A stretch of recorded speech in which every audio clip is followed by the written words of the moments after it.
Hanggang sa ikalabintatlo, makinig ka.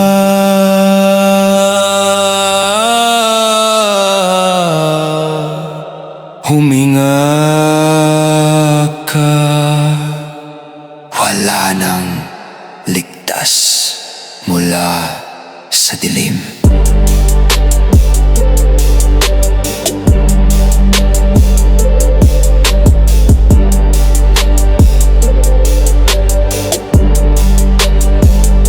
Malalim ang gabi, gumagalaw ang anino, mga matang nakatingin, bumubulong ng lihim sa'yo.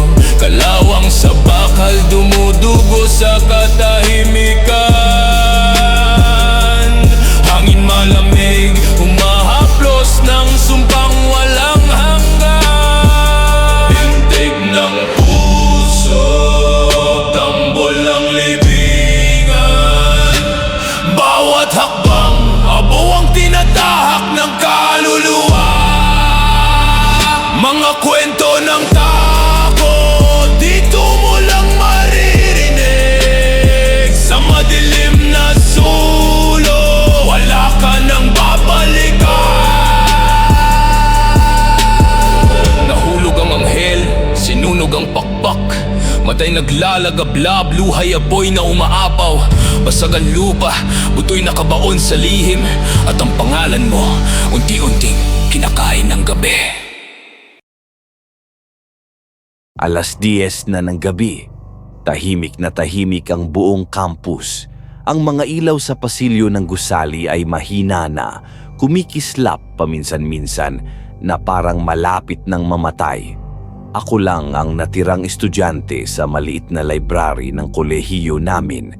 Finals week kaya napilitan akong magpuyat para matapos ang research paper. Ang lamig ng aircon ay umaabot hanggang buto, pero kakaiba ang pakiramdam ko. Hindi ito yung normal na lamig. Parang may halong bigat, may presensyang hindi ko maipaliwanag. Tahimik ang lahat maliban sa tunog ng lapis na dumadampi sa papel at sa mahina kong buntong hininga. Sa bawat saglit ng katahimikan, parang lumalalim ang kabog ng dibdib ko. Biglang may nahulog na libro. Napalingon ako sa likod. Wala namang tao. Ang mga shelves ng libro ay mahahaba at masikip kaya hindi makita ang pinakadulo. Akala ko baka nahulog lang dahil hindi maayos ang pagkakatayo. Tumayo ako para ibalik pero habang papalapit ako, parang may gumagalaw sa gilid ng paningin ko. Hindi ko alam kung imahinasyon ko lang ba o may aninong dumaan. Napatigil ako at bahagyang kinilabutan. Tumikhim ako para pakalmahin ang sarili. Relax, pagod ka lang, bulong ko. Bumalik ako sa mesa at sinubukang ipagpatuloy ang pagsusulat pero hindi mapigilang sumulyap sa paligid. Ang haba ng mga anino ng shelves, parang may mga matang nakasilip mula sa dilim. May pakiramdam akong hindi na ako mag-isa. Maya-maya, parang may narinig akong mahina.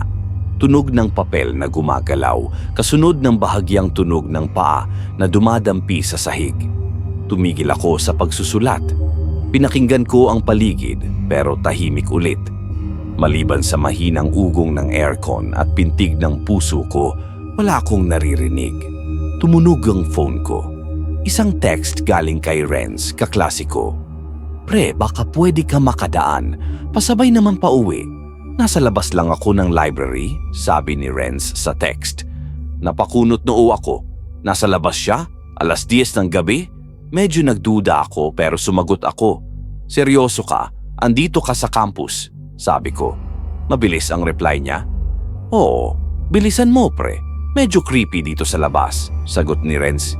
Huminga ako ng malalim. Sabi ko sa sarili ko baka sabay kaming nagpuyat kaya nandito rin siya. Wala namang masama kung ihahatid ko siya pa uwi. Pero habang iniisip ko yun, may dumaan na mahina pero malinaw na mula sa kabilang dulo ng library. Napatigil ako. Renz, mahina akong tawag, tahimik. Bumilis ang tibok ng puso ko. Ang bawat segundo ng katahimikan ay parang naghihintay ng sasabog na kaba. Tumayo ako, niligpit ang gamit at isinilid sa bag. Ayoko nang magtagal pa. Kailangan ko nang lumabas. Habang naglalakad papuntang pinto, naramdaman ko ang malamig na hangin na parang dumampi sa batok. Hindi ito normal na lamig ng aircon. Parang may hiningang dumaan. Pinilit kong huwag lumingon. Isa, dalawa, 3 hakbang na lang papunta sa pinto pero pakiramdam ko mas humahaba ang distansya. Parang ayaw akong paalisin ng lugar na ito. Nang mahawakan ko ang seradura, parang may dumaang anino sa gilid ko. Agad kong binuksan at lumabas. Pagbukas ko ng pinto, sinalubong ako ng malamig na hangin. Madilim ang buong campus. Ang parking lot ay may ilang ilaw lang, nagfi-flicker din. Ang mga poste ng ilaw ay parang nakayuko, pagod na rin sa pagbabantay ng lugar. At doon ko siya nakita, isang silhouette. May taong nakatayo malapit sa gilid ng mga puno, hindi kalayuan sa parking lot. Hindi ko maaninag ang mukha, pero sigurado akong nakatingin siya sa direksyon ko. Ang katawan niya ay nakatayo ng matuwid na parang estatwa. Walang galaw, walang tunog, tahimik lang siyang nandoon. Kinuha ko agad ang phone ko at nag-text. "Renz, ikaw ba yan sa gilid ng parking?" Sabi ko sa text. Walang reply. Muli akong naglakad papunta sa kotse. Habang papalapit ako, ramdam kong sumusunod ang tingin ng taong iyon. Bawat hakbang ko parang mas lalong lumalalim ang katahimikan. Hindi na ako sigurado kung totoo ba ang naririnig ko o guni-guni lang. Tumigil ako at muling lumingon. Wala na siya.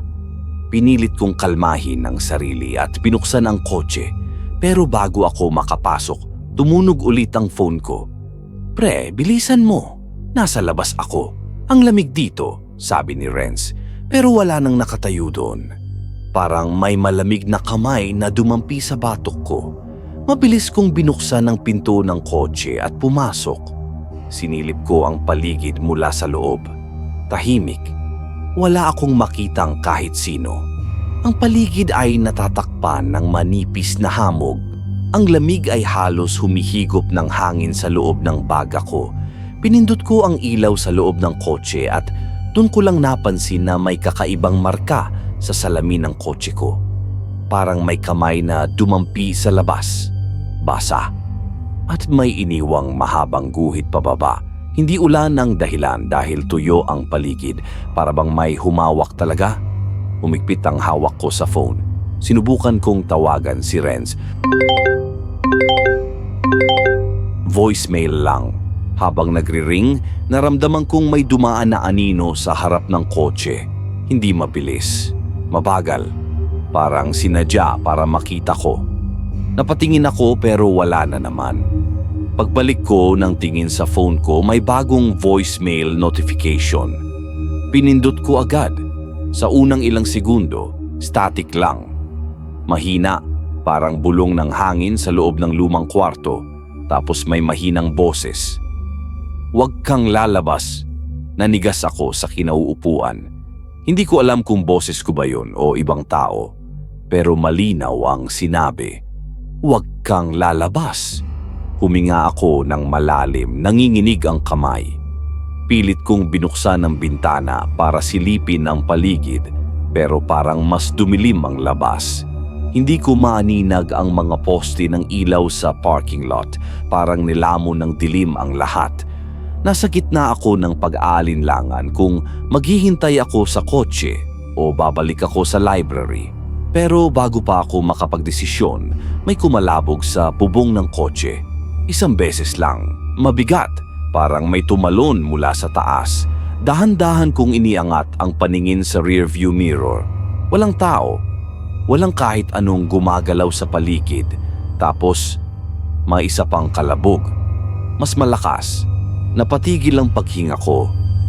Humigpit ang hawak ko sa phone at binuksan ang kamera para makita kung may nasa labas. Ngunit bago pa mag-loading ang kamera, biglang tumigil ang lahat. Tahimik ulit. Pinatay ko ang ilaw sa loob ng kotse para hindi ako mahalata. Tumitig ako sa salamin, pilit ini-stretch ang mata para makita kung may anino sa labas. Ngunit ang nakikita ko lang ay sarili kong refleksyon at ang bahagyang paggalaw ng dilim sa likuran ko. At doon ko lang napansin, may marka ng kamay sa loob ng salamin. Hindi sa labas, kundi sa loob mismo ng kotse. Nakatitig lang ako sa marka ng kamay sa loob ng salamin ng kotse. Basang-basa ito, parang bagong dinampi lang ng kung sino. Ang malamig na bakas ay unti-unting natutuyo, naiwan ang madulas na guhit pababa. Nanginginig ang kamay ko habang hawak ang phone, pero pinilit kong huwag magpanik. Ang utak ko ay nagmamakaawa na huwag isipin ang pinakamasamang posibilidad. May kasama ako dito kanina sa loob ng kotse. Tahimik ang paligid. Ang tanging naririnig ko lang ay ang mahinang ugong ng hangin at ang sariling pintig ng puso ko. Pakiramdam ko mas lumamig ang hangin sa loob ng kotse. Parang may presensya sa likod ko na nakatingin lang ng tahimik. Bawat segundo ay mas humihigpit ang kaba sa dibdib ko. Tumunog ulit ang cellphone ko. Ang tunog ay parang mas malakas kaysa dati, kumakalabog sa katahimikan ng gabi. Isang text ulit mula kay Renz. "Pre, nasaan ka? Bilisan mo naman. Ang dilim dito," sabi ni Renz sa text. Nanlamig lalo ang buong katawan ko. Kung siya yung nasa labas kanina, bakit may marka ng kamay sa loob? At bakit parang hindi nagtutugma ang oras ng mga text niya sa mga nangyayari sa paligid? Nag-reply ako agad, nanginginig ang daliri. "Renz, ikaw ba yung nasa gilid ng parking kanina? May nakita akong tao," sabi ko. Halos hindi pa ako nakakahinga nang dumating ang sagot niya, mabilis at maikli. "Wala akong nakikitang tao, ako lang nandito." "Bilisan mo pre, please," sagot ni Renz. Napalunok ako ng laway. Hindi ko alam kung paano tatanggapin ang sagot niya. Kung wala siyang nakikitang tao, sino yung nakatingin sa akin mula sa gilid ng puno? Muli kong sinubukang paandarin ang makina ng kotse pero ayaw umandar. Paulit-ulit kong pinihit ang susi pero parang wala ng buhay ang sasakyan. Ang headlights ay mahina at kumikislap hanggang sa tuluyang namatay. Kasabay nito, may dumaan na malamig na hangin sa loob. Hindi ito ang lamig ng karaniwang hangin, mas mabigat, mas nakakakilabot. Parang humihigop ng init mula sa katawan ko. Dahan-dahan akong tumingin sa likod at doon ko siya nakita. May aninong nakaupo sa likod na upuan. Hindi ko makita ang mukha. Parang nilalamo ng dilim ang buong katawan niya. Wala siyang galaw. Hindi rin ako makagalaw. Ilang segundo kaming parang nakatitig sa isa't isa sa katahimikan. Bagamat hindi ko nga alam kung may mata ba siyang nakatingin sa akin. Ang katahimikan ay bumibigat. Para bang may ibang mundo sa loob ng kotse. Mabilis akong lumabas, halos madapa sa pagmamadali. Halos mabingi ako sa lakas ng tibok ng puso ko. Tumakbo ako pabalik ng library, umaasang may mas ligtas doon kahit alam kong hindi na ito ordinaryong gabi. Ang paligid ay mas naging madilim, parang unti-unting pinapatay ang mga ilaw ng campus habang tumatakbo ako. Parang ang buong paligid ay gustong lamunin ako. Pagdating ko sa pinto ng library, halos mabali ang kamay ko sa pagmamadali sa pagbukas. Mabilis kong isinara at isinandal ang likod ko sa pinto. Huminga ako ng malalim. Pero pagtikil ko, parang may naririnig akong humihinga rin.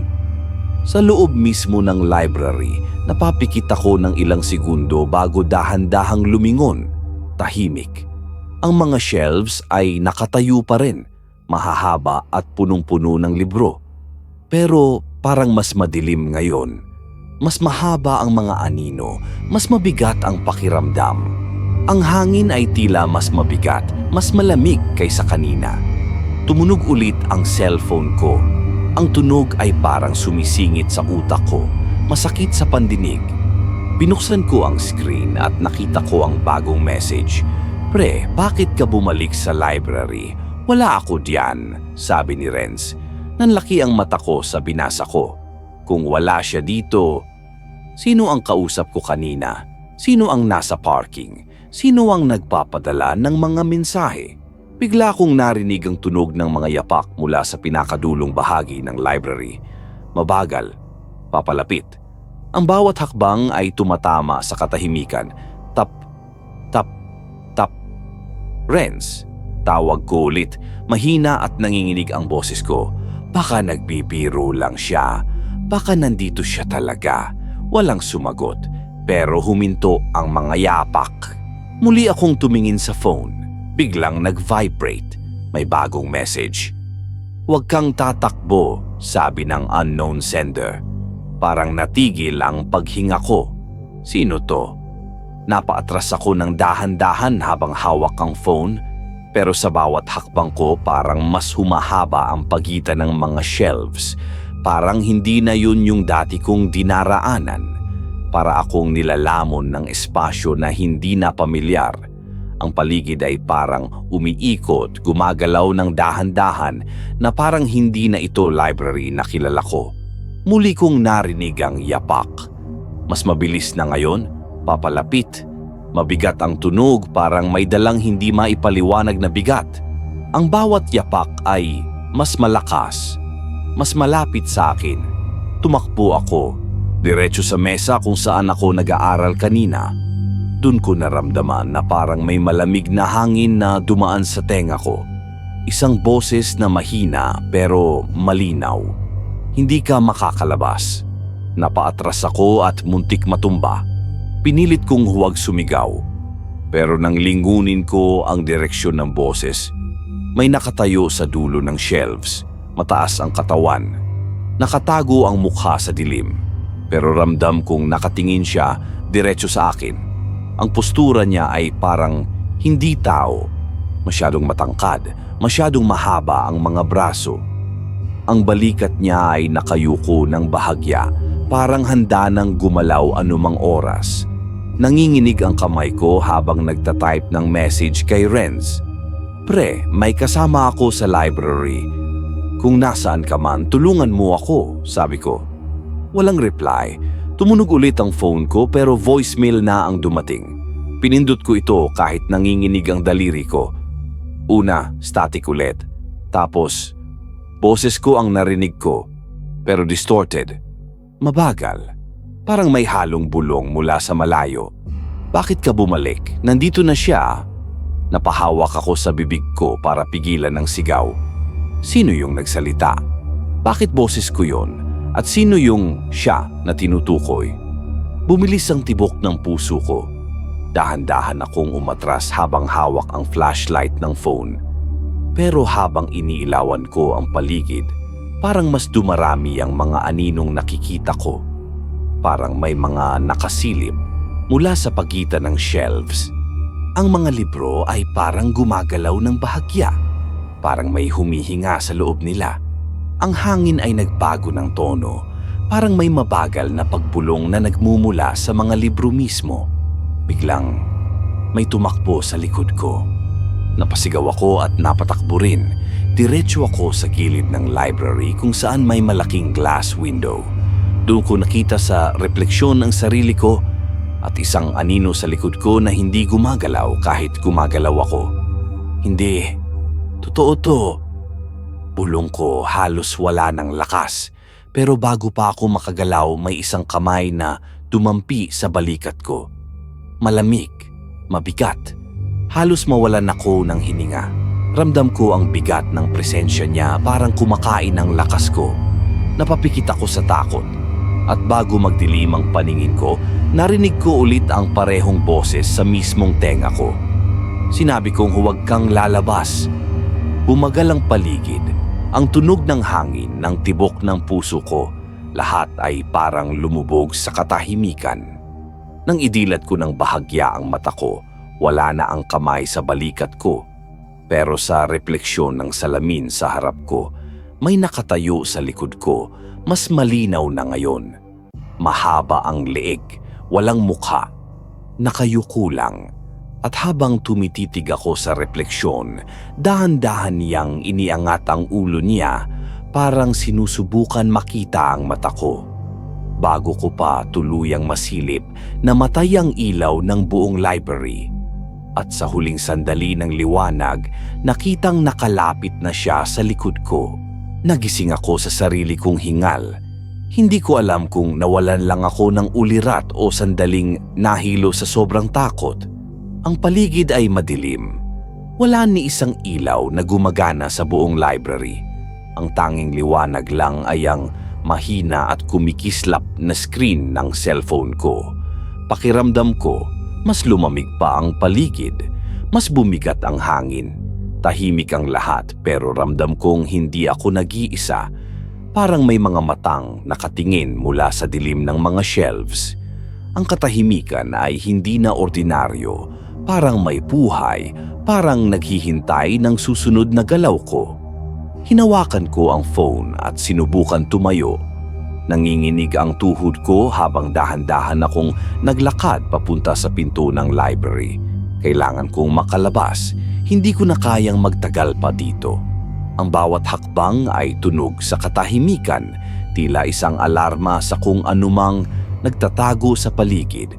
Pero bago pa ako makalapit, tumunog ang cellphone ko, isang bagong voicemail. Dahan-dahan kong pinindot ang play. Sa una, static lang ulit. Pero pagkatapos ng ilang segundo, narinig ko ang boses ko. Mabagal, distorted, parang galing sa malalim na lugar. Wala ka nang tatakbuhan. Nanigas ako sa kinatatayuan ko. Wala na akong lakas para sumigaw. Nakaramdam ako ng malamig na hangin sa likod ko, parang may humihinga ng malapit sa batok ko. Ramdam ko ang bigat ng presensya niya, parang nakatayo lang sa likod ko at nakamasid. Mabilis kong sinilip ang paligid gamit ang flashlight ng phone. Pero wala akong nakita. Hindi rin gumagalaw ang mga libro sa shelves, pero pakiramdam ko may mga mata sa pagitan ng mga ito na nakatingin sa akin. Ang mga anino ay parang humahaba, gumagalaw kahit walang hangin. Maya-maya, may mahina akong narinig na kaluskos. Una, malayo, pero papalapit ng papalapit.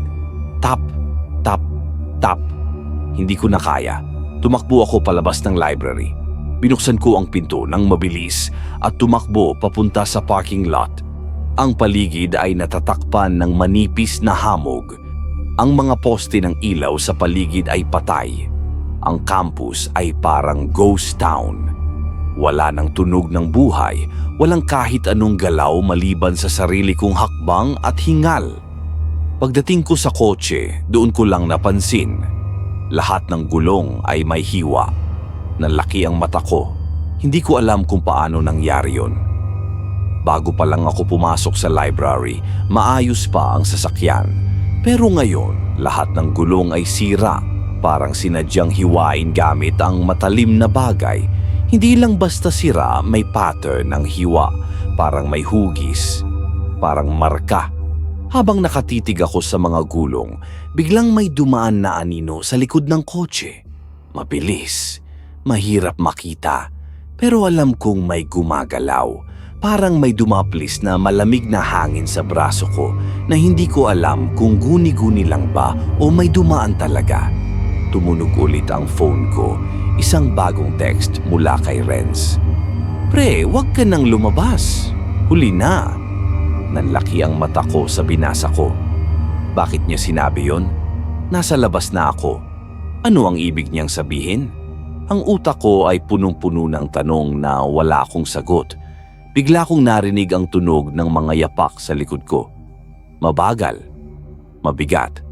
Parang sinasadya ang bawat hakbang para marinig ko. Ang tunog ng mga yapak ay kumakalabog sa katahimikan, parang pumapasok sa loob ng ulo ko. Dahan-dahan akong lumingon. pero wala akong nakita. Ang paligid ay puro dilim at hamog, pero alam kong may nandoon. Ramdam ko. Humakbang ako papunta sa kotse, pero pagtingin ko sa bintana, may refleksyon ng taong nakatayo sa likod ko. Pagharap ko, wala pa rin. Mabilis kong binuksan ang pinto ng kotse at pumasok. Sinara ko ng mahigpit at nag-lock. Humihingal ako sa takot. Hinawakan ko ang phone, pilit na nagtatype ng mensahe kay Renz. "Nasaan ka?" "May nangyayari dito," sabi ko. Walang sagot. Tumunog ulit ang phone ko. Isang bagong voicemail. Pinindot ko ito kahit nanginginig ang kamay ko. Static utility. Tapos may mahina akong narinig. "Hindi siya aalis hanggat hindi ka sumasama." Boses ko ulit yun. Pero parang may kasamang ibang boses sa likod. Mas malalim. Mas mabigat. Parang may dalawang tunog na nagsasanib sa isa. Parang hindi lang tao ang nagsasalita. Biglang may kumalabog sa bubong ng kotse. Minsan, pangalawa, mas malakas, tapos tumahimik. Ang bawat kalabog ay parang mabigat na paa na tumatalon sa ibabaw ng sasakyan. Sinilip ko ang paligid sa labas ng bintana. Wala. Pero sa rearview mirror, parang may aninong gumagalaw sa ibabaw ng kotse. Hindi ko makita ng malinaw, pero alam kong may naroroon. Naririnig ko ang mabagal na paggasgas ng kung anuman ang dumadaan sa bubong. Tumigil ang oras. Hindi ko alam kung anong gagawin. Bigla akong nakarinig ng mahina pero malinaw na boses mula sa labas ng kotse. "Buksan mo." Nanigas ako. Hindi ko alam kung imahinasyon ko lang yun, pero sigurado akong may narinig akong boses.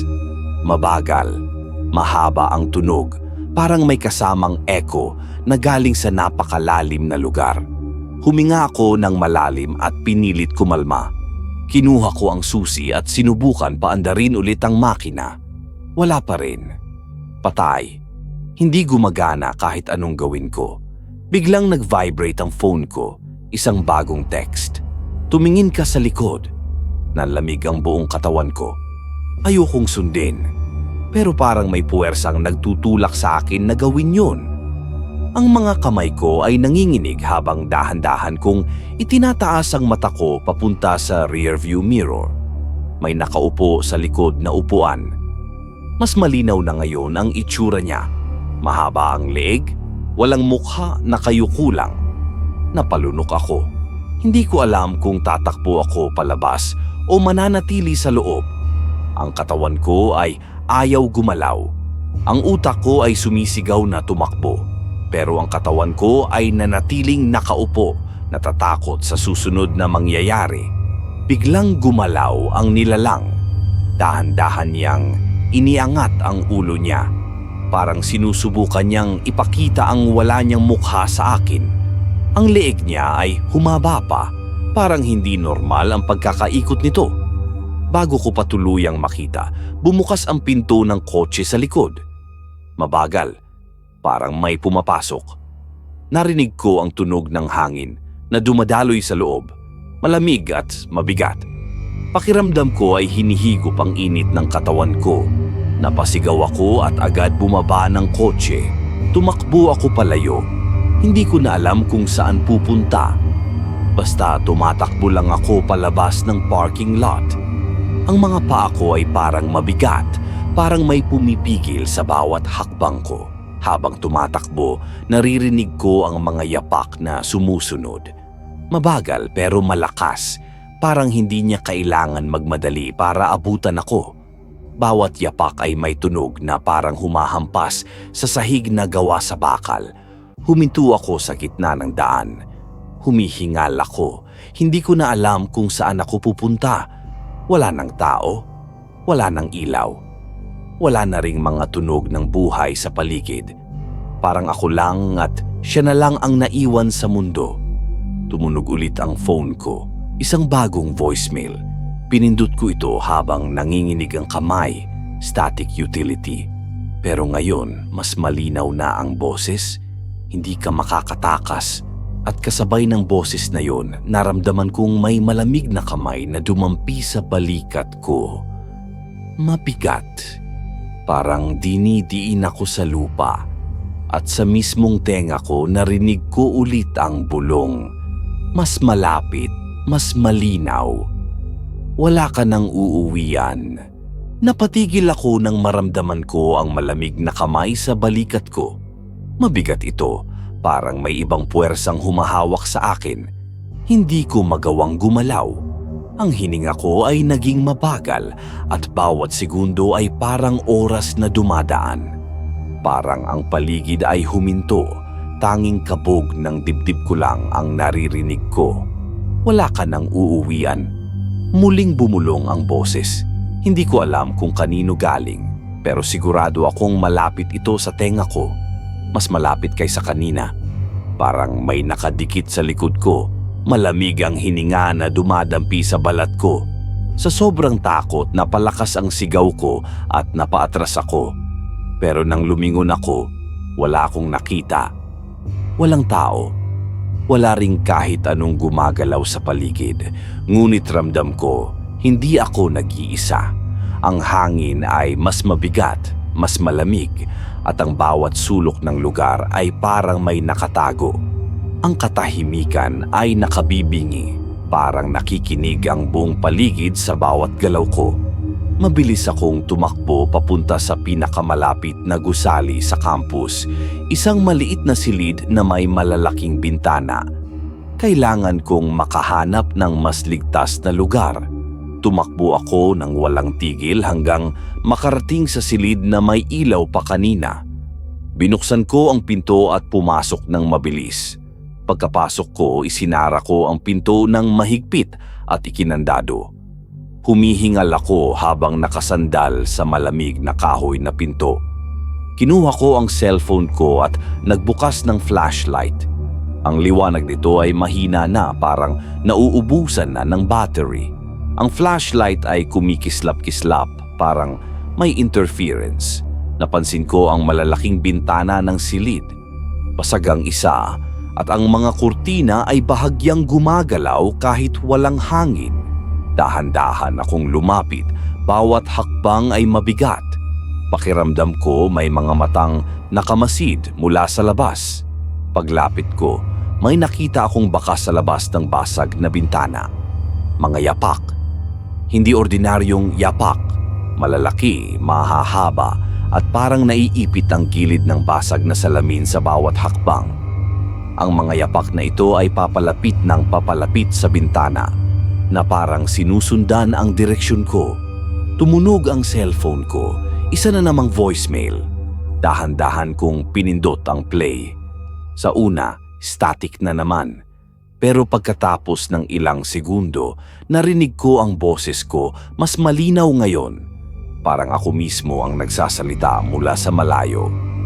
Nasa labas na siya. Napaatras ako mula sa bintana. Nanginginig ang kamay ko habang hinahawakan ng flashlight. Sinilip ko ang labas. Madilim, pero sa malayo, may nakita akong silhouette ng isang matangkad na nilalang. Nakatingin siya direkta sa akin mula sa labas. Hindi siya gumagalaw. Nakayuko lang. Pero ramdam ko ang bigat ng tingin niya kahit wala siyang mukha. Biglang nag-vibrate ang phone ko. Isang bagong text message mula sa unknown number. Huwag mong tatakpan ang bintana. Gusto kanyang makita. Nanlaki ang mata ko. Dahan-dahan akong umatras pero hindi ko maalis ang tingin ko sa silhouette na iyon. Sa bawat segundo, parang mas lumalapit siya kahit hindi gumagalaw ang katawan niya. Parang nag-iiba ang distansya ng lugar, mas lumalapit siya nang hindi gumagalaw ang paa. Ang paligid ay tila lumiliit, ang hangin ay nagiging mas mabigat at mas mahirap huminga. Maya-maya, biglang may malakas na kalabog sa basag na bahagi ng bintana. Halos mabingi ako sa lakas. Tumalon ako sa gulat at muntik mahulog ang phone ko. Ang flashlight ay kumikislap-kislap, halos hindi na nagbibigay ng malinaw na liwanag. Muling tumunog ang phone ko. Isa pang voicemail. Pinindot ko ito kahit ayaw ko nang marinig. Ang boses ay mas malalim na ngayon, parang pinagsamang boses ko at ng isang hindi kilalang nilalang. Bakit ka nagtatago? Alam niyang nandyan ka. Nanlumo ako sa narinig ko. Hindi ko alam kung umiiyak ako o nanginginig lang sa sobrang takot. Pinilit kong kumalma, pero ang paligid ay parang nagiging mas kakaiba. Ang mga anino sa silid ay gumagalaw, kahit wala namang hangin o kahit anong dapat gumalaw. Parang nabubuhay ang mga ito. Biglang may dumaan sa labas ng bintana. Mabilis. Isang anino na hindi ko maaninag ng malinaw. Narinig ko ang yapak. Mabilis pero mahina. Parang dumadagdag lang sa takot. Tumigil ito sa mismong harap ng bintana. Renz? Mahina kong bulong. Umaasang sasagutin niya ako kahit alam kong wala siya dito. Biglang tumunog ang cellphone ko ulit. Isang bagong text. Tumingin ka ulit sa bintana. Ayokong sundin, pero parang may pumipilit sa akin. Dahan-dahan kong iniangat ang tingin ko sa bintana. At doon ko siya nakita. Nakatayo na siya sa labas mismo ng bintana. Mas malapit na. Mas malinaw na ang hugis niya. Mahaba ang leeg. Wala siyang mukha. Napaatras ako ng mabilis. Tumakbo ako papunta sa kabilang sulok ng silid, pero kahit saan ako pumunta, nararamdaman kong sinusundan ako ng mga mata niyang wala namang mukha. Ang kurtina ng bintana ay gumalaw mag-isa, parang may kamay na humahawak dito. Ang mga basag na piraso ng salamin ay parang may sinasabi. Nakakarinig ako ng mahihinang bulong mula sa mga ito. Tumunog ulit ang phone ko, isang voicemail. Pinindot ko ulit kahit nanginginig ang daliri ko. Static. Tapos boses ko, huwag mong takpan ang bintana. Nasa likod mo na siya. Dahan-dahan akong lumingon. May refleksyon sa basag na salamin ng bintana. Nakita ko ang sarili ko at ang nilalang na nakatayo sa mismong likod ko. Bago ko pa maihakbang ang paa ko, naramdaman ko ang malamig na hininga sa batok ko. Mabagal, malalim, mabigat. At sa tenga ko bumulong ulit ang boses na iyon. Tumingin ka. Pinilit kong huwag tumingin. Pero parang may puwersang humihila sa akin para harapin siya. Mabagal akong lumingon. Pilit nilalabanan ng takot. Bawat segundo ay parang oras na mabagal na tumatakbo. At dun ko siya nakita ng malinaw sa wakas. Mataas siya, halos umabot sa kisame ang anino niya. Mahahaba ang braso, halos umabot sa sahig ang mga kamay. Walang mukha, pero ang lugar kung saan dapat naroon ang mga mata ay may madilim na hukay na parang humihigop ng liwanag. Ang leeg niya ay tila sobrang haba, hindi normal sa isang tao. Napaatras ako, halos madapa sa sahig. Ang phone ko ay nalaglag at gumulong palayo. Napatigil ang flashlight sa pag-ilaw, iniwan ako sa halos kumpletong dilim. Ang tanging naririnig ko lang ay ang mabagal na paghinga niya. At nang yumuko siya, narinig ko ang boses niyang mas malapit, mas malinaw, mas malalim. Ngayon nakita mo na ako. Nang marinig ko ang boses niyang mababa at malapit sa tenga ko, napaatras ako ng mabilis. Halos madapa ang mga paa ko sa kaba. Hindi ko alam kung saan ako pupunta, pero kailangan kong makalayo sa nilalang na iyon. Ramdam ko ang malamig na hangin na parang sumusunod sa bawat galaw ko. Isang malamig na hininga na parang hindi galing sa isang tao. Mabilis kong hinanap ang phone ko sa sahig. Nakita ko itong gumulong malapit sa bintana. At sa paglapit ko, napansin kong ang nilalang ay hindi gumagalaw. Nakayuko lang siya, nakatingin sa akin na wala namang mata. Para siyang estatwa, pero ramdam ko ang bigat ng presensya niya. Ang bawat segundo ng katahimikan ay parang nagiging mas mabigat, mas mahirap huminga. Dahan-dahan kong kinuha ang phone. Nang hawakan ko ito, bigla itong nag-vibrate. Isang bagong text message. hindi mo na siya malalampasan. Nang mabasa ko yon, biglang gumalaw ang kurtina ng bintana. Mabagal. Parang may kamay na nagbubukas nito para mas makita ako. Hindi ko alam kung ilalayo ko ang sarili ko o tatakpan ko ang bintana, pero bago pa ako makagalaw, may isa na namang text. Tumingin ka sa likod mo. Nanigas ang katawan ko. Ayokong lumingon. Ramdam ko ang bigat ng hininga sa likuran ko. Mabagal akong humakbang palayo, pero parang may aninong sumusunod sa bawat galaw ko. Ang anino niya ay mas humahaba, mas lumalaki, at sa bawat hakbang ko parang mas lumalapit siya kahit hindi ko siya nakikita ng direkta. Maya-maya biglang nag-vibrate ang phone. Voicemail naman ngayon. Pinindot ko ito habang nanginginig ang kamay ko. Static utility. Pero ngayon, dalawang boses ang narinig ko. Boses ko at isang mas mabigat at malalim na boses na sabay nagsasalita. Hindi mo siya pwedeng iwan.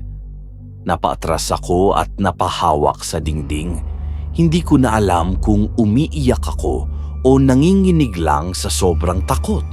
Pinilit kong huminga ng malalim, pero parang ang paligid ay kumikipot. Ang mga anino ay gumagalaw sa paligid at ang kurtina ay mas bumubukas pa na para bang may puwersang humihila dito mula sa labas. Biglang may kumaluskos sa sulok ng silid. Sinilip ko ito gamit ang mahina kong flashlight. Doon ko lang napansin na may isa pang pinto sa likod ng mga shelves. Parang lumang pinto na halos hindi na ginagamit. Wala ito kanina. Parang bigla lang siyang lumitaw. Parang imahinasyon pero naroon ito. Lumingon ako ulit sa bintana. Wala na ang nilalang. Napakagat ako ng labi para pigilan ang sigaw. Saan siya napunta? Bumilis ang tibok ng puso ko. Dahan-dahan akong humakbang papunta sa lumang pinto, umasang makakatakas doon. Ang bawat hakbang ay parang tumatagal ng ilang minuto at ang hangin ay mas nagiging malamig habang papalapit ako. Bago ko hawakan ang seradura, may tumunog na mahina sa likod ko. Tap, tap, tap. Mabagal, papalapit. Mas malinaw kaysa kanina. Mabilis kong pinihit ang pinto at binuksan. Isang makitid at madilim na pasilyo ang bumungad sa akin. Hindi ko alam kung saan ito papunta, pero kailangan kong magtago. Pumasok ako at isinara ang pinto ng dahan-dahan para hindi gumawa ng ingay. Sa loob ng pasilyo, mas madilim. Ang sahig ay gawa sa lumang kahoy na umuuga sa bawat hakbang. Ang mga dingding ay makitid, halos dikit sa katawan ko. Ang hangin dito ay mas malamig, mas mabaho, parang matagal nang hindi nadadaanan. Ngunit mas pipiliin ko ito kaysa manatili sa silid na iyon. Ang katahimikan ay parang humihigop ng tunog at ang tanging maririnig ko lang ay ang sariling hinga ko at ang malabong echo ng bawat hakbang ko. Habang naglalakad ako sa pasilyo, naririnig ko pa rin ang boses ko mula sa voicemail na paulit-ulit na tumutugtog sa phone ko. Hindi mo siya pwedeng iwan. Hindi mo siya pwedeng iwan. Pinatay ko ang phone. Pero kahit patay na ito, naririnig ko pa rin ang boses. Hindi ko alam kung guni-guni lang ba o totoo na.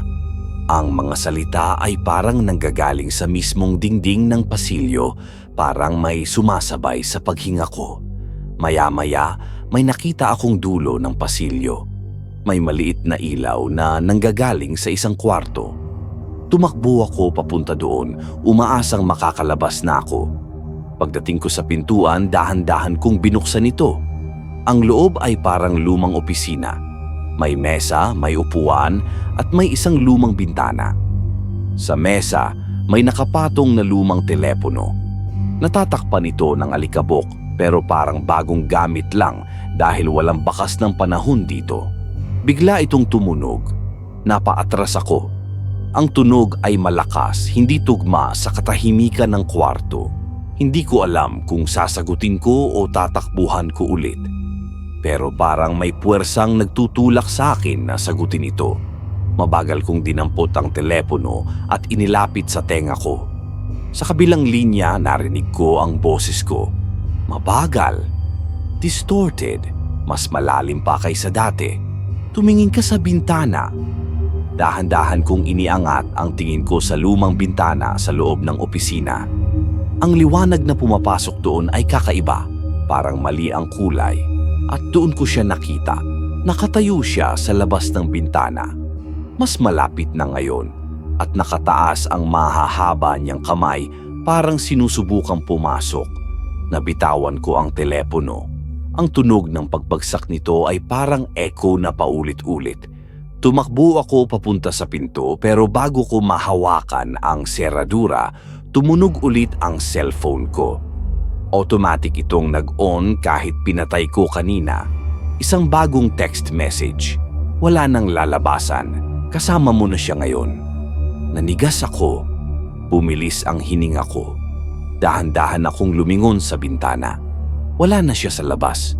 Pagharap ko sa mesa, naramdaman ko ang malamig na hininga sa likod ko. Mabagal, malalim, mas mabigat kaysa kanina. Ang katahimikan ay nagbigay daan sa tunog ng isang mabagal na hakbang na papalapit sa akin. At sa tenga ko bumulong ang parehong boses. Ngayon, nasa loob na siya. Bumagal ang paligid. Ang bawat tunog ay parang lumalayo, parang nilulunok ng dilim ang espasyo sa paligid ko. Ang mga dingding ay parang gumagalaw, humihinga kasama ng boses na iyon. At bago ko pa man makagalaw, may malamig na kamay na humawak sa braso ko, mahaba, matalim ang mga daliri, parang buto na tumatago sa balat. Nang hawakan ng malamig at mahahabang daliri ang braso ko, para akong naparalyze. Hindi ko magalaw ang katawan ko. Ang pakiramdam ay parang may mga karayom na tumutusok sa balat ko, malamig at matalim. Ang boses niya ay muling bumulong sa tenga ko, mas malapit kaysa dati, parang nasa loob mismo ng ulo ko. Hindi ka na makakaalis. Pinilit kong kumalas pero hindi ko maramdaman ang lakas ng mga paa ko. Nang sa wakas ay nagawa kong umatras. Bumagsak ako sa sahig. Ramdam ko pa rin ang lamig sa balat ko, parang may naiwan na marka. Dahan-dahan akong gumapang palayo, papunta sa sulok ng opisina kung saan may bahagyang liwanag mula sa basag na bintana. Humihingal ako habang nakatitig sa paligid. Tahimik. Wala akong makita. Wala na siyang nakatayong anyo. Pero alam kong nandito siya. Ramdam ko ang presensya niya. Ang katahimikan ay hindi normal. Parang may mabigat na tunog na umaalingaw-ngaw sa loob ng isip ko. Isang tunog na hindi ko maipaliwanag pero malinaw kong naririnig. Biglang nag-vibrate ang phone ko sa bulsa. Isang bagong text. Huwag kang gagalaw. Nanlamig ako. Parang gusto kong sumunod pero ang instinct ko ay nagsasabing tumakbo. Mabagal akong tumayo, nanginginig ang tuhod ko. Tumitig ako sa bintana para hanapin siya pero wala na siyang silhouette. Wala na ang mahahabang kamay. Wala na ang hugis ng katawan niya. Maya-maya may narinig akong kaluskos sa likod ko. Mabagal. Halos parang pagkapang. Ang tunog nito ay parang mga kuko na kumakaladkad sa kahoy o metal. Paglingon ko may nakita akong anino na gumagapang sa dingding. Gumagalaw ito pataas, parang sinusundan ang ilaw ng flashlight na mahina na lang ang kinang. Habang gumagalaw ito, nakikita ko ang hugis ng mahahabang kamay, parang dumadaloy ang mga ito sa pader. Halos buhay ang mga anino. Tumunog ulit ang phone ko. Voicemail naman ngayon. Pinindot ko ito nang nanginginig ang kamay ko. Static. Tapos isang boses na mahina pero malinaw. Nasa likod ng kurtina, halos mawalan ako ng hininga. Dahan-dahan kong iniangat ang tingin ko. Sa kabilang sulok ng opisina, may kurtinang nakabitin.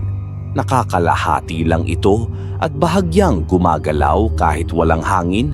Hindi ko alam kung lalapitan ko o lalayo ako, pero parang hinihigop ako ng takot at kuryosidad. Mabagal akong lumapit.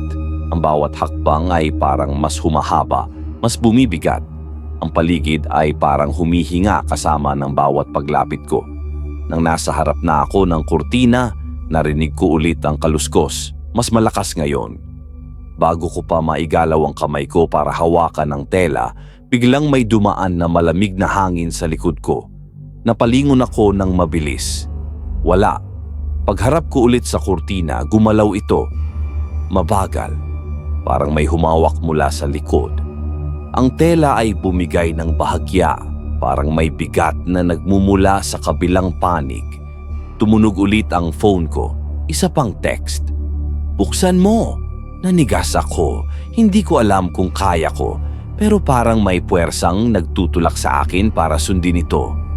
Mabagal kong inangat ang kamay ko at hinila ang kurtina at doon ko siya nakita. Nakaupo siya sa sulok, nakayuko at gumagalaw ang mahahaba niyang daliri sa sahig. Parang sinusulat niya ang isang hugis sa alikabok. Ang leeg niya ay baluktot at ang ulo niya ay dahan-dahang umiikot kahit walang mukha. Tumigil ang oras sa sandaling iyon. Ang paligid ay parang nawala sa realidad. Tanging siya at ako lang ang naiwan. Biglang umangat ang ulo niya. Kahit wala siyang mukha, ramdam kong nakatingin siya sa akin. Ang mahahabang daliri niya ay huminto sa pagguhit sa sahig.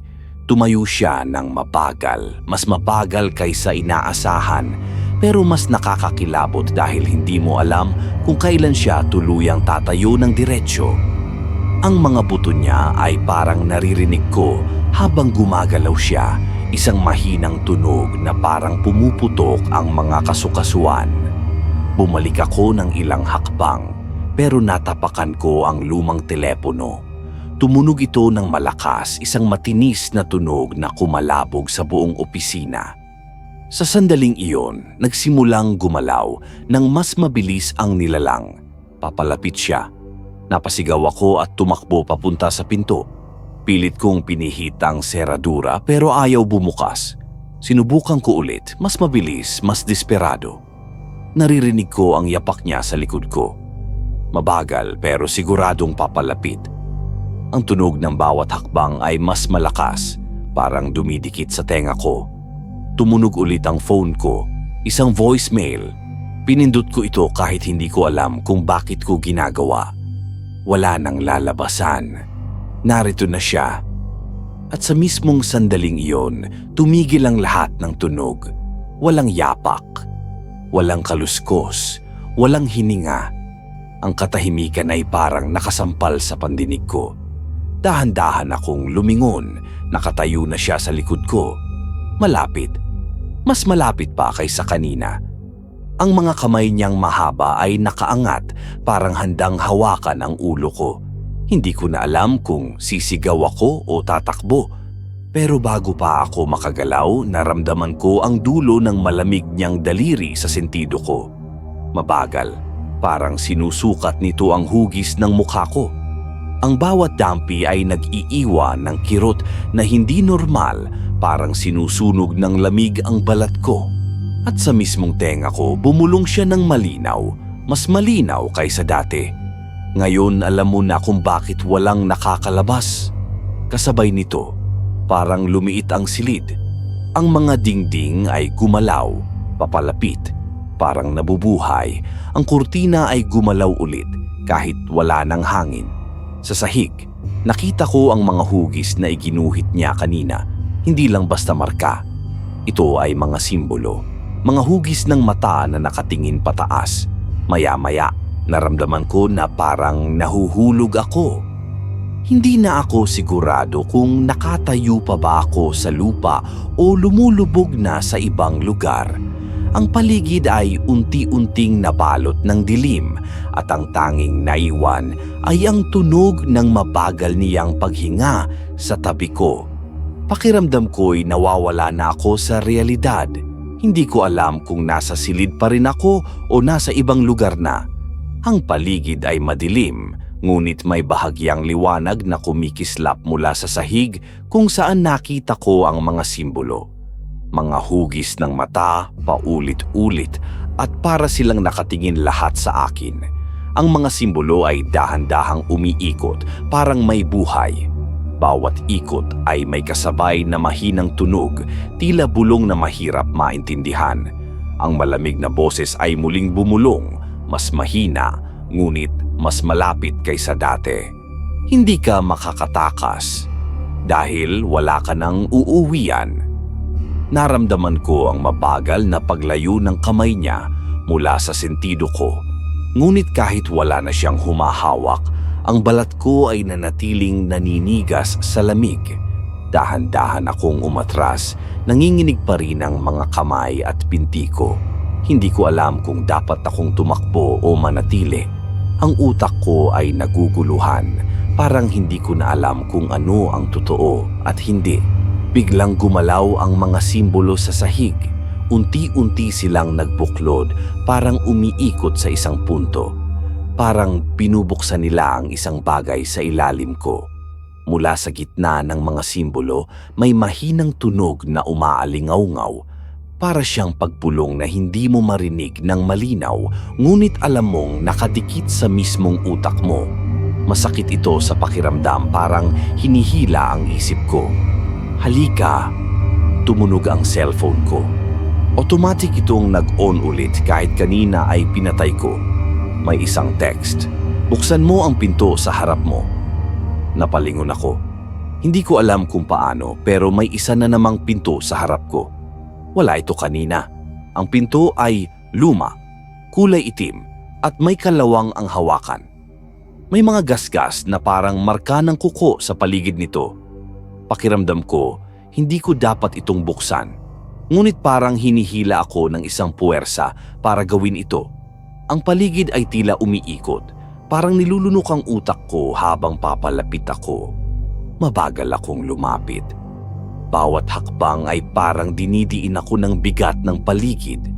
Ang katahimikan ay nagiging mas mabigat at ang pakiramdam ko ay may mga matang sumusunod sa akin sa bawat galaw ko. Ramdam ko rin ang malamig na hininga sa batok ko kahit wala naman akong nakikita. Pagkahawak ko sa seradura, naramdaman ko ang lamig na parang tumagos sa buto ko. Nanlaki ang mata ko, para bang hinawakan ko ang isang bagay na hindi dapat hinahawakan ng tao. Ngunit pinilit ko pa ring buksan ito. Pagbukas ko, isang makitid at mahahabang pasilyo ang bumungad. Wala akong makita sa dulo, tanging kadiliman lang. Ngunit sa magkabilang gilid ng pasilyo may mga pinto. Pare-pareho ang itsura, lahat luma at may kalawang. Parang walang katapusan ang pasilyo. Ang sahig ay kahoy na luma, bawat hakbang ay may bahagyang pag-uga na parang sasalubong sa pagbagsak ko. Humakbang ako papasok at nang maisara ko ang pinto sa likod ko, narinig ko ulit ang boses. Wala nang babalikan. Mabagal akong naglakad. Ang bawat pinto sa gilid ay parang nakatingin sa akin. Ang mga hawakan ay kumikislap ng kaunti pero walang kahit anong tunog. Wala ring hangin ngunit ramdam ko ang presensya ng isang bagay na naglalakad kasabay ko. Hindi ko lang siya makita pero alam kong nandyan siya. Ang likod ko ay parang may malamig na aninong nakadikit. Tumunog ulit ang phone ko. Voicemail. Pinindot ko ito habang naglalakad sa pasilyo. Static. Tapos may boses na mahina. Huwag mong bubuksan ang maling pinto. Nanlamig ang buong katawan ko. Maling pinto? Alin ang tama? Alin ang mali? Patuloy akong naglakad hanggang may napansin akong isang pinto na bahagyang nakaawang. Hindi tulad ng iba, parang inaanyayahan akong buksan ito. Ang loob nito ay may kaunting liwanag, kakaiba sa lahat. Huminga ako ng malalim at dahan-dahan kong itinulak. Sa loob ay madilim. Ngunit habang tumitingin ako, may bahagyang liwanag na lumitaw. Isang silid na puno ng lumang libro, parang library ulit, ngunit hindi ito yung library na kanina. Ang mga libro ay nakakalat at sa gitna ng silid ay may nakatalikod na tao. Matangkad, payat, at nakayuko. Renz? Mahina kong tawag. Umaasang siya yon. Dahan-dahan itong lumingon. Hindi si Renz. Isa siyang nilalang na mahaba ang leg at walang mukha, katulad ng nakita ko sa bintana. Biglang sumara ang pinto sa likod ko. Malakas. Tumalbog ang tunog nito sa buong pasilyo. Bumalik ako ng ilang hakbang, pero natapilok ako sa isang libro. Wala nang ibang labasan. Wala nang ibang pinto. Tumunog ulit ang phone ko. Isang bagong text. Dapat hindi mo binuksan yan. Nagsimula siyang gumalaw. Mabagal. Mahaba ang mga hakbang at ang tunog ng mga paa niya sa kahoy na sahig ay parang tunog ng mga kuko na kumakaladkad. Sa bawat hakbang niya, ang paligid ay tila mas lumalabo. Ang mga libro ay nahuhulog isa-isa, parang tinutulak ng hangin na hindi ko maramdaman. Tap, tap, tap. Tumakbo ako papunta sa kabilang dulo ng silid, pero wala akong madaanan. Wala nang ibang pinto. Wala nang bintana. Ang nilalang ay mas lumalapit at bawat hakbang niya ay mas bumabagal. Parang sinasadya para patagalin ang kaba ko. Ang katawan ko ay nanginginig, hindi ko alam kung saan pupunta. Tumunog ulit ang voicemail. Pinindot ko ito kahit nanginginig ang daliri ko. Static. Tapos may boses. Hindi mo siya matatakbuhan dahil siya ang pintuan. Nanlaki ang mata ko. Hindi ko maintindihan ang ibig sabihin. Ngunit bago ko pa maiproseso, nakita kong ang nilalang ay unti-unting bumuka. Parang nagiging pinto ang katawan niya. Sa loob may mas madilim pang espasyo. Parang walang katapusan ang loob niya. Parang sinasakal ang mata ko sa dilim. At doon ko lang napansin na gumagalaw ang mga libro sa paligid. Isa-isa silang nahuhulog sa sahig at sa bawat pagbagsak ay may mahinang boses na bumubulong ng parehong salita. Walang katapusan. Habang papalapit siya, naramdaman ko ang bigat ng lugar. Ang paligid ay parang humihigop ng hangin at ang katawan ko ay bumibigat.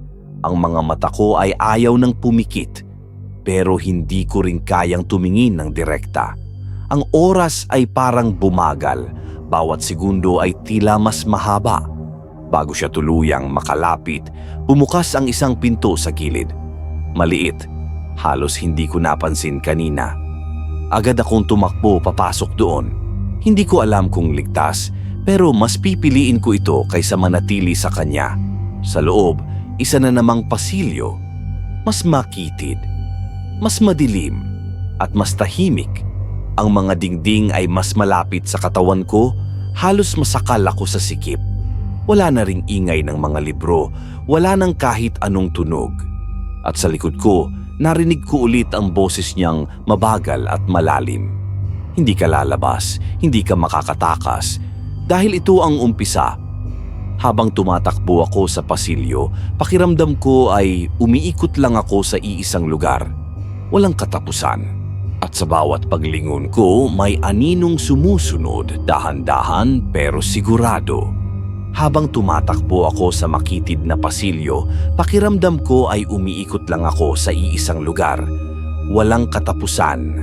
Ang bawat dingding ay pareho, madilim, malamig at may mga basag na bahagi na parang mga matang nakasilip mula sa dilim. Ramdam ko ang bigat ng hangin.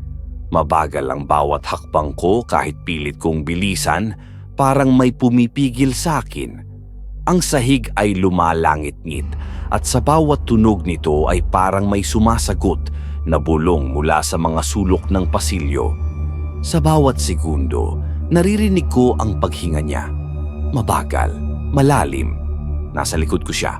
Alam kong sumusunod siya, ngunit tuwing lumilingon ako, wala akong nakikita. Ngunit naroon ang tunog, ang yapak na hindi tumitigil kahit gaano ko kabilis ang pagtakbo. Tap, tap, tap. Tumigil ako sa pagtakbo. Humihingal ako at pinilit kumalma. Pero nang tumigil ako, tumigil din ang tunog. Wala akong naririnig kundi ang sariling hininga ko. Ngunit alam kong nandyan siya. Ramdam ko ang malamig na presensya na unti-unting lumalapit kahit walang tunog. Ang batok ko ay naninigas, parang may nakatitig mula sa likod ko. Tumunog ang phone ko. Automatic itong nag-on ulit. May isang voicemail. Pinindot ko ito nang nanginginig ang daliri ko. Static. Tapos isang boses na mahina pero malinaw. Tumigil ka, naghihintay siya sa unahan. Nanlamig ako. Tumigil? Naghihintay siya sa unahan? Sino? Ano? Ang isip ko ay puno ng tanong na wala akong sagot. Pero alam kong wala akong ibang pagpipilian kundi magpatuloy. Ang likod ko ay parang may nakadikit na anino. Naghihintay lang ng maling galaw. Nagpatuloy ako sa paglakad, mabagal, pilit pinapakalma ang sarili. Sa dulo ng pasilyo may isang bahagyang liwanag. Akala ko'y pinto ito. Ngunit habang papalapit ako, nakikita kong hindi ito ordinaryong pinto. Isa itong arko na gawa sa lumang kahoy. May mga simbolong katulad ng nasa sahig kanina. Ang mga simbolo ay umiikot, parang gumagalaw ng mabagal. Ang liwanag na nagmumula dito ay malamlam, parang kulay abong dilaw na nakakapagod sa mata. Tumunog ulit ang phone ko. Text naman ngayon, huwag kang titingin sa paligid. Hindi ko alam kung susundin ko, pero napilitan akong magbaba ng tingin. Habang naglalakad ako papunta sa arko, ramdam ko ang mga anino sa gilid ko. Gumagalaw sila kahit hindi dapat gumagalaw. Parang may mga braso at kamay na pilit umaabot sa akin. Nararamdaman ko ang malamig na hangin na dumadaan sa tenga ko. May kasamang bulong na hindi ko maintindihan. Pagdating ko sa harap ng arko, huminga ako ng malalim. Wala na akong ibang mapagpipilian kundi pumasok. Bago ako tumawid, may naramdaman akong malamig na kamay na humawak sa balikat ko mula sa likod. Napalingon ako. Wala. Pagharap ko ulit sa arko, mas malapit na ito. Parang humaba ang espasyo. Ang liwanag nito ay mas nagiging madilim kaysa kanina. Dahan-dahan akong pumasok. Pakiramdam ko bawat hakbang ko papasok ay may nawawala sa paligid. Parang binubura ang daan pabalik. Sa loob ng arko ay isa na namang pasilyo, ngunit mas kakaiba ito. Ang mga dingding ay parang gawa sa salamin. Nakikita ko ang sarili ko sa bawat gilid, pero hindi ako ang gumagalaw sa refleksyon. Ang mga refleksyon ay nakatingin sa akin, nakangiti ng bahagya. Ang kanilang mga mata ay itim, walang puti, at parang may butas sa likod na walang laman. Tumigil ako sa gitna. Nanlamig ang buong katawan ko. Ang mga refleksyon ay dahan-dahang kumakatok sa salamin. Parang gusto nilang lumabas. Isa-isa silang lumapit sa mismong gilid ng salamin, halos dumikit ang mga mukha nila sa refleksyon ko. Ang mga ngiti nila ay mas lumalaki, mas nagiging nakakatakot. Tumunog ang voicemail. Pinindot ko ito ng walang pag-aalinlangan. Huwag kang lalapit sa salamin. Pero bago ko pa mailayo ang tingin ko, gumalaw ang isang refleksyon. Hindi ito kasing bagal ng iba. Lumapit ito ng mabilis at idinikit ang mukha sa salamin. Tumama ang mata niya sa mata ko at doon ko lang napansin na wala akong refleksyon sa mismong gitna. Nanlaki ang mata ko. Anong ibig sabihin nito? Bakit wala ako? Bago ko pa maunawaan, ang gitnang bahagi ng salamin ay nagkaroon ng bitak. Dahan-dahan itong bumuka at mula roon ay may mahahabang daliri na lumabas. Madilim at malamig. Tila sinusubukan akong abutin mula sa kabilang panig. Narinig ko ang mga boses ng refleksyon, nagsasalita ng sabay-sabay. Wala ka nang uuwian. Wala ka nang babalikan. Tumakbo ako papunta sa dulo ng pasilyo, ngunit habang tumatakbo ako, ang bawat dingding ng salamin ay nasisira at nagkakaroon ng mga kamay na sumusubok akong kunin. Ang mga kamay ay mahahaba, parang gawa sa usok, pero matigas kapag dumampi sa balat ko. Ang bawat boses ng refleksyon ay naging mas malakas, halos bumabayo sa tenga ko. Hindi ka lalabas. Hindi ka lalabas. Sa dulo ng pasilyo, may isa pang pinto. Ngunit ito ay bukas na at sa loob ay may kadiliman na parang walang dulo. Wala na akong magagawa. Tumalon ako papasok. Pagbagsak ko, nasa isa na namang silid ako. Mas malawak, mas madilim. Sa gitna nito ay may isang mesa. Sa mesa ay may isang lumang lampara at isang libro na nakabukas. Lumapit ako ng mabagal at tiningnan ang pahina. Nakasulat doon ang pangalan ko. Tumunog ulit ang phone ko.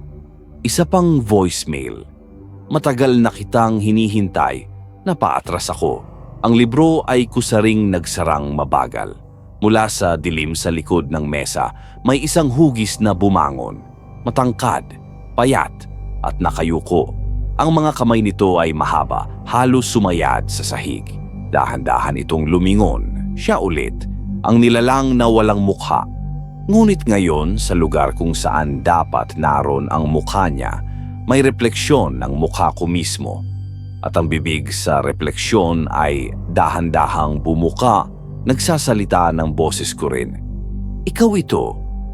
Ang katawan ko ay nanlamig, parang hindi ko na alam kung sino ako. Ang paligid ay unti-unting nagbago. Ang mga dingding ay naging salamin muli at ang lahat ng refleksyon ko ay sabay-sabay na gumalaw. Hindi para gayahin ako, kundi para sundan ang nilalang sa gitna.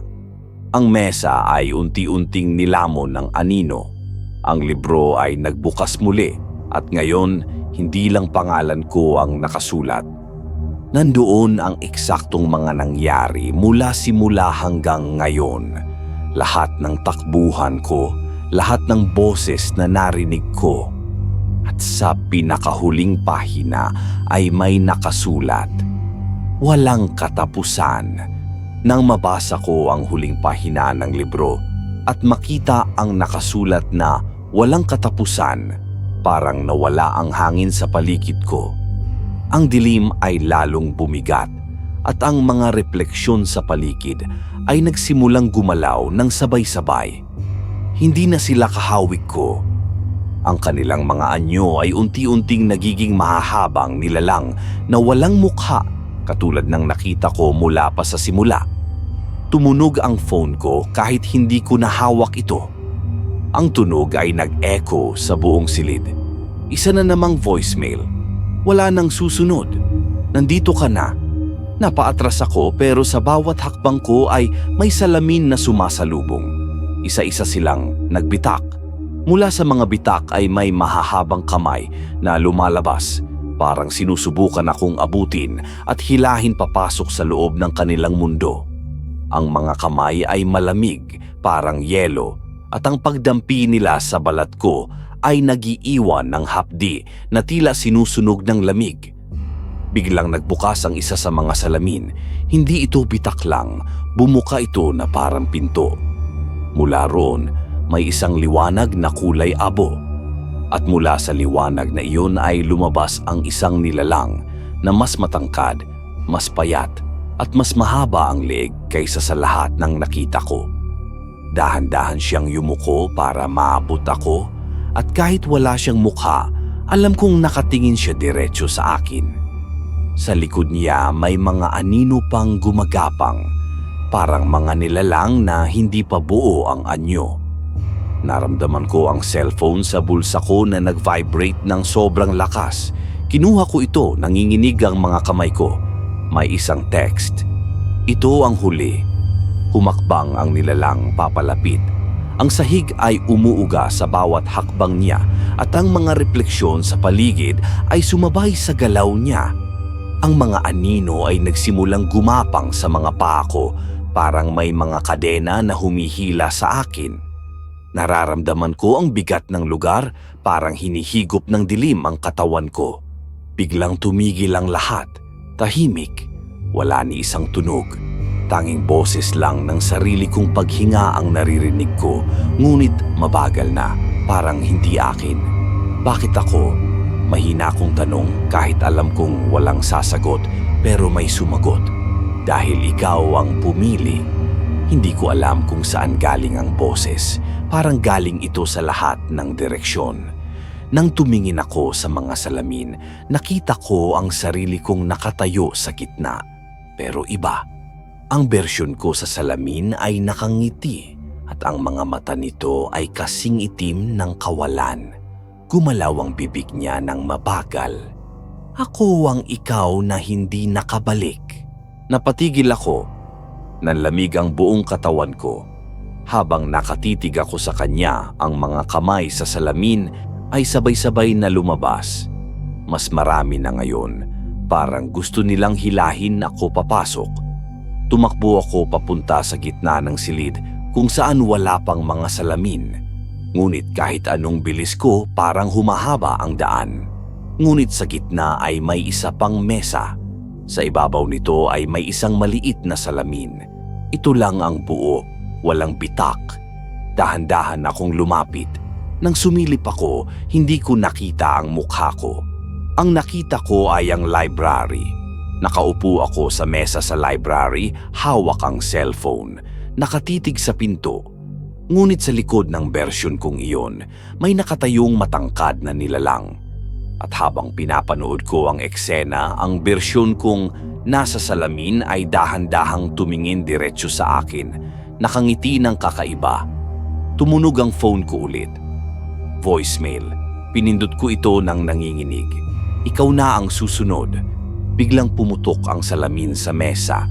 Mula sa bitak ay may dalawang mahahabang kamay na lumabas at hinila ako pababa. Napasigaw ako pero walang tunog ang lumabas sa bibig ko. Parang nalunod ang boses ko sa kadiliman. Ramdam ko ang bigat ng mga kamay na parang bakal humihila pababa, mas malalim pa sa sahig. Bumagsak ako sa isang lugar na mas madilim pa. Wala nang mga salamin, wala nang mesa, wala nang kahit anong pinto. Ang tanging nakikita ko ay isang napakalaking anino sa harap ko. At sa loob ng anino, may mga mata. Maraming mata. Lahat sila ay nakatingin sa akin, kumikislap sa dilim na parang mga bituin, pero malamig at walang buhay. Habang nakatitig ako sa kanila, naramdaman ko ang sahig na unti-unting gumagalaw. Hindi pala ito sahig, kundi parang laman o balat na humihinga. At bawat paghinga nito ay may kasamang mahinang bulong.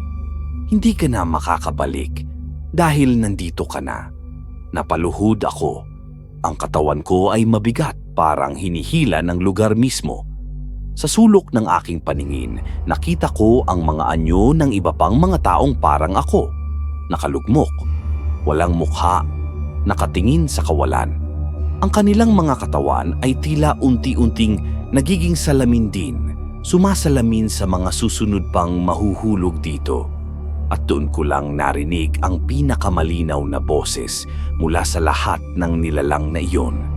Wala talagang katapusan dahil ikaw na ngayon ang salamin. Unti-unting naglaho ang paligid.